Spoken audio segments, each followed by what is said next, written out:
గుజరాత్ రాష్ట్రంలోని పోర్బందర్ గ్రామంలో 1869 అక్టోబర్ 2న కరంచంద్ పుత్లిబాయి దంపతులకు గాంధీజీ జన్మించారు. గాంధీజీ తండ్రి పోర్బందర్ సంస్థానంలో ఒక దివానుగా పనిచేసేవారు. తల్లి హిందూ సాంప్రదాయాలు పాటించే వ్యక్తి. గాంధీజీ చదువులో చురుకైన విద్యార్థి కాదు. ఈ విషయాన్ని తన ఆత్మకథ the story of my experiment with the ట్రూత్లో ఆయన స్వయంగా తెలిపారు. గాంధీజీ ప్రాథమిక విద్య రాజ్కోట్లో, ఉన్నత విద్య కొరియాలో పూర్తి చేశారు. ఆయన చిన్నతనంలో చూసిన శ్రద్ధ హరిశ్చంద్ర, శ్రవణకుమారుడు నాటకాలు ఆయనపై ఎంతో ప్రభావం చూపాయి.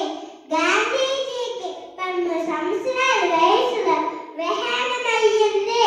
1887లో తన మెట్రికులేషన్ పరీక్ష బొంబాయి విశ్వవిద్యాలయంలో ఉత్తీర్ణుడై భారతదేశంలోని సమరదాస్ కళాశాలలో చేరారు.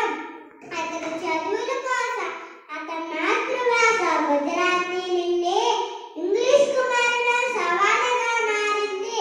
కుటుంబ సాంప్రదాయాలు మరియు అంచనాల ప్రకారం అతను ఇంగ్లాండ్లో బారిస్టర్గా అర్హత సాధించవలసి వచ్చింది.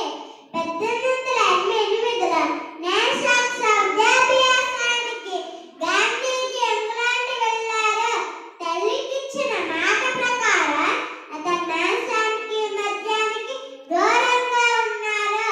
లండన్లోని బ్రిటిష్ న్యాయ కళాశాలలో ఒకటైన ఇన్నర్ టెంపుల్లో చేరారు. అతను మన్నాడు సావంతి సేపియాతో పరిచయం ఏర్పడింది. అనేక మతాల గ్రంథాలను చదివాడు. ఈ కాలంలోనే అతని చదువు, వ్యక్తిత్వము